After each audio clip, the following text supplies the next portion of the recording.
Labor enforcement issues in U.S. FTAs. Updated December 18, 2020. Background. Labor provisions in free trade agreements (FTAs) both in the U.S. and globally, were first included in the North American Agreement on Labor Cooperation, NAALC, a side agreement to the 1994 North American Free Trade Agreement (NAFTA). Since then, U.S. provisions have evolved from commitments not just to enforce a country's own domestic labor laws, but also to adopt and enforce core principles of the International Labor Organization (ILO). As requested by Congress through Trade Promotion Authority (TPA), recent U.S. FTAs also subject labor chapters to the same dispute settlement (DS) procedures as other obligations, although with minor modifications. Some members of Congress view strong labor provisions in U.S. FTAs as an important issue and have raised concerns over FTA partner compliance with commitments and the U.S. record of enforcement. These issues were part of the debate in the renegotiation of NAFTA as the U.S Mexico-Canada Agreement, USMCA, which entered into force in 2020. Labor standards are not part of World Trade Organization (WTO) rules. In 1996, members reaffirmed the ILO as the competent body to deal with labor issues, while denouncing the use of labor standards for protectionist purposes. Limited progress at the WTO led several countries to include labor commitments in FTAs and in the eligibility criteria of unilateral trade preferences programs. U.S. FTAs have set precedents both in terms of the scope and enforceability of labor provisions.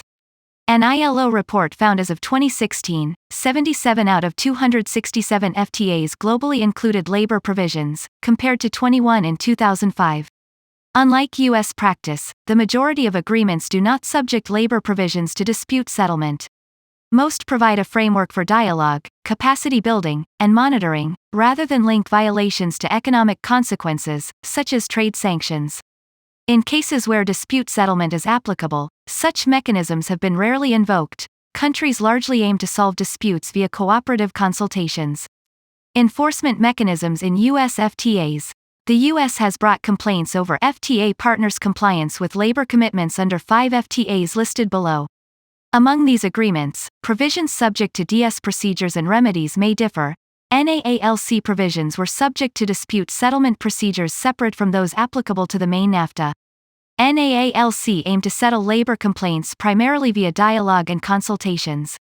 If consultations were unable to resolve a complaint, certain issues could be referred to other mechanisms.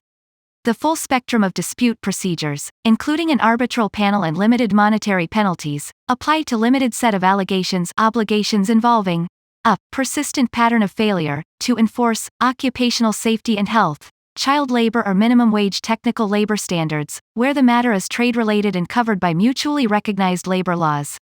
Other issues, such as freedom of association and the right to organize, were limited to ministerial consultations. USMCA procedures supersede NAALC for any future disputes involving North American partners, see below.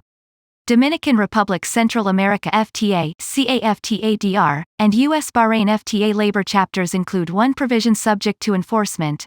A party shall not fail to effectively enforce its labor laws, through a sustained or recurring course of action or inaction, in a manner affecting trade. Parties may impose monetary penalties in limited circumstances.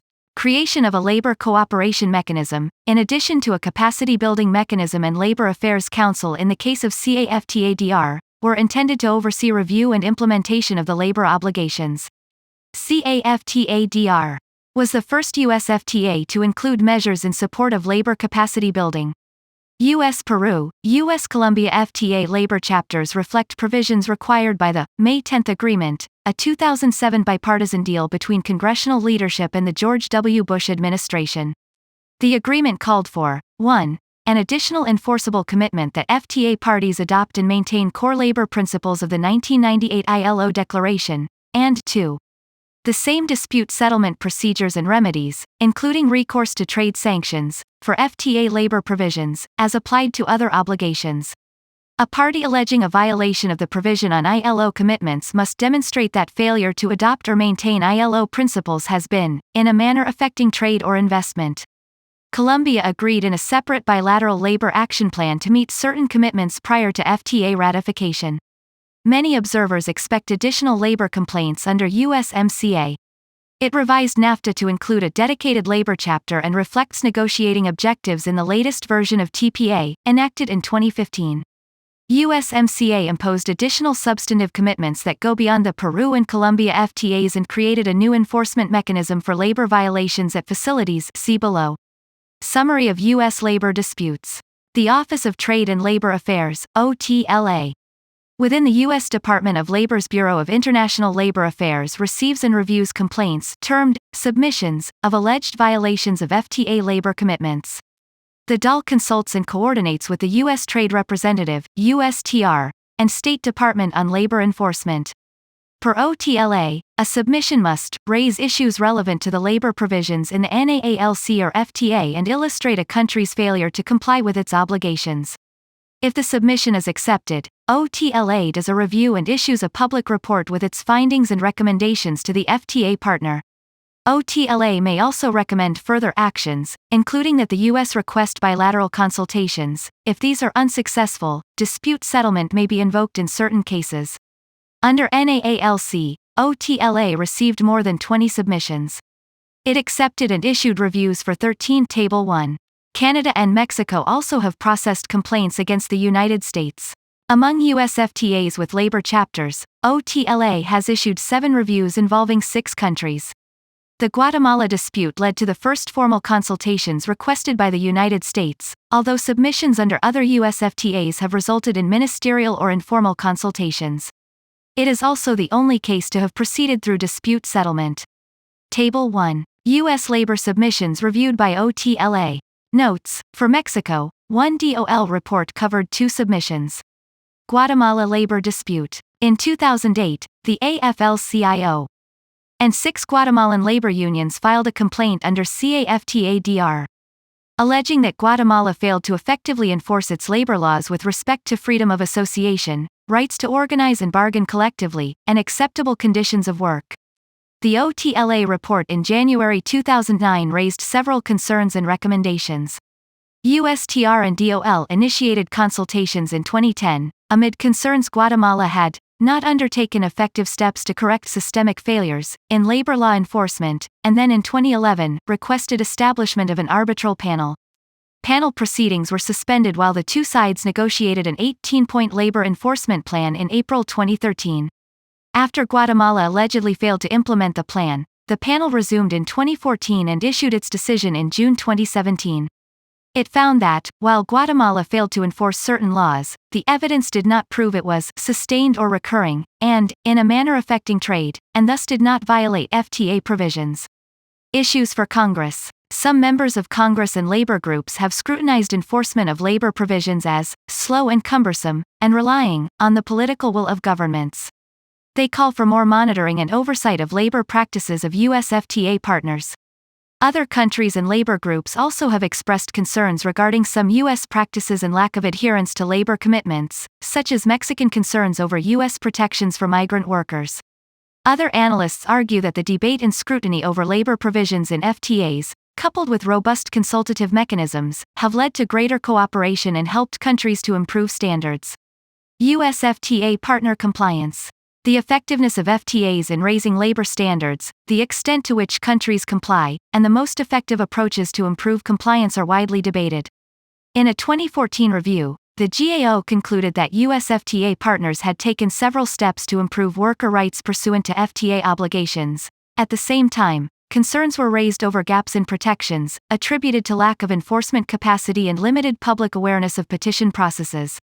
Other observers point to the success of FTAs in creating new avenues for cooperation on trade-related labor issues. More broadly, some question whether FTAs are appropriate or the most effective vehicles for addressing the cross-cutting issue of worker rights. Most experts agree technical assistance and capacity building are critical tools. Among U.S. agencies providing trade capacity building, an estimated 9% of funding went to trade-related labor issues in fiscal year 2018. This compared to a 20% share in fiscal year 2017. U.S. track record of enforcement. Some U.S. stakeholders contest the outcome of the dispute with Guatemala, and some maintain FTA dispute provisions require reform. Broadly, critics view the number of petitions accepted for review delays, and only one case processed through dispute settlement, as shortcomings in U.S. practice. Others view the first labor dispute as an important precedent and evidence that trade-related labor issues are taken seriously by the U.S. government. Evolving labor chapters and enforcement in FTAs. Given that USMCA establishes new labor provisions and enforcement mechanisms, some question whether it will serve as a new US FTA template. Strong labor provisions were a key factor for securing Democratic congressional support, amid calls for improvements to Mexican labor practices and enforcement. Key features include an annex that commits Mexico to enact legislative action in regard to its labor laws on collective bargaining. The labor chapter also includes new text clarifying language that related to the U.S. loss against Guatemala.